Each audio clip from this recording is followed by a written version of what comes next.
What made the Great Depression last so long? There's many oversimplistic views. Some think that it was the people were too rich and careless. Others say it's because of betting on the stock market. Some others think that there were too many inventions and then not enough to keep up with it. Yet more blame the free market. One of the most dangerous views is that it ended because of World War II. This is not true. War does not help the economy. Killing hundreds or thousands or hundreds of thousands does not help the economy.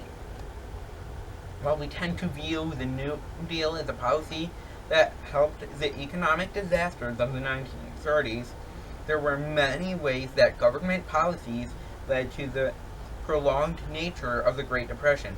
First was the refusal to leave the gold standard. Second was globalization. And finally, there were government interventions that were intended to be helpful but really only hurt.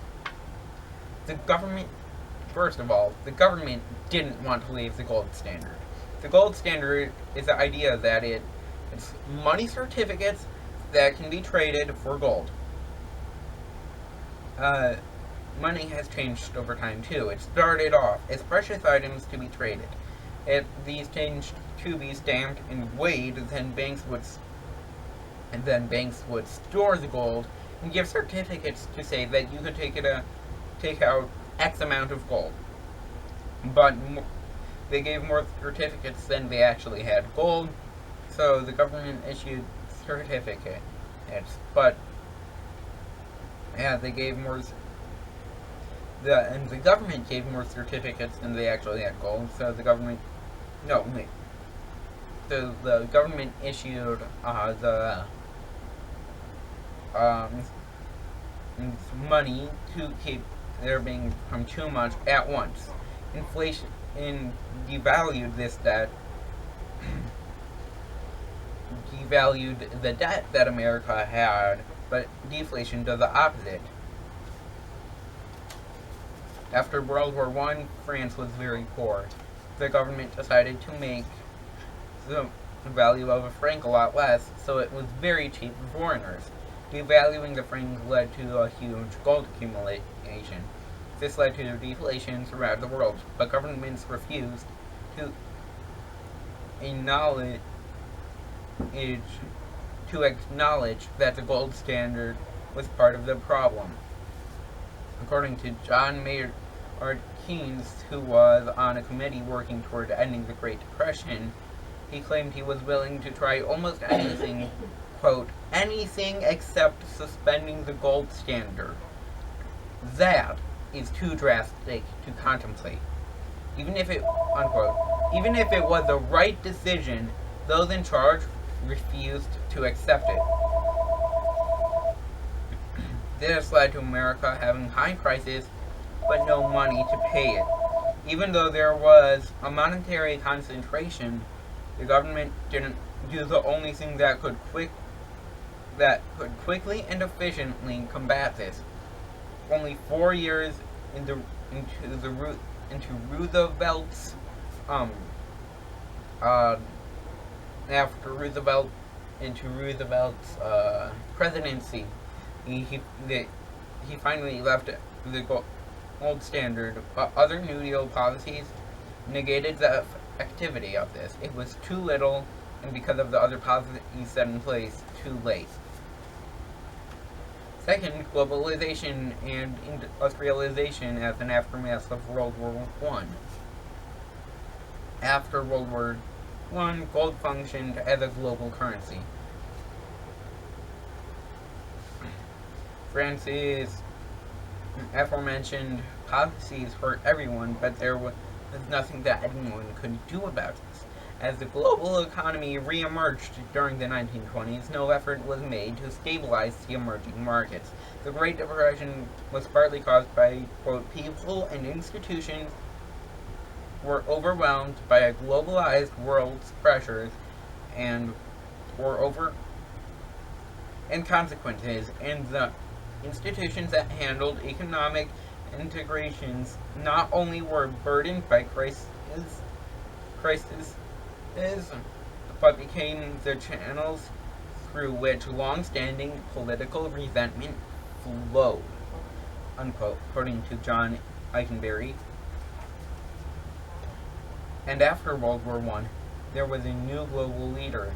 The catch is, they don't know what they're doing, so they're diving into the deep end and hoping for the best. After World War I, the British Empire experienced a major manpower shortage.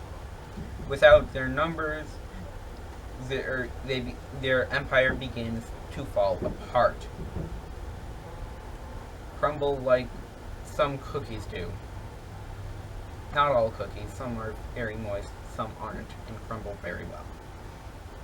America took the place and increasingly managed a global system the global system as a new international hegemon.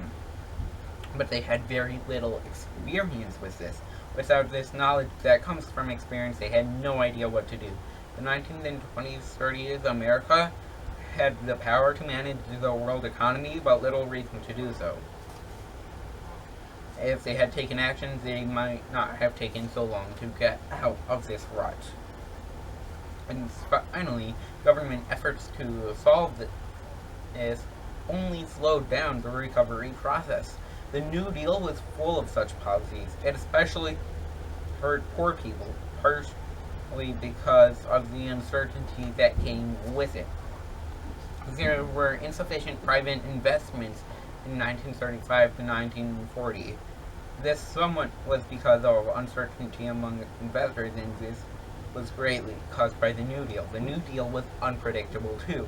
It often caused economic shocks, making it hard to support new businesses. Because of this led to a raised capital for businesses starting or expanding. It also led to a long stagnant period in the business world. A part of this failure of the New Deal is that it didn't bring adequate revival of private investment. It prevented a complete and self-sustaining recovery. Dr. Peter Fearon said it well. Quote, perhaps the New Deal's greatest failure lay in its inability to generate the revival in private investment that would have led to greater output and more jobs, unquote. Many were angry and upset about Roosevelt and the New Deal's failures, especially businessmen, because he had ruined the economy. Overall, the government thought they could fix the problem, but they ended up doing only more harm than good. They were too confident, and they overcommitted. This, combined with the effect of globalization on America and America's refusal to leave the gold standard, led to a long and drawn-out Great Depression. Thank you.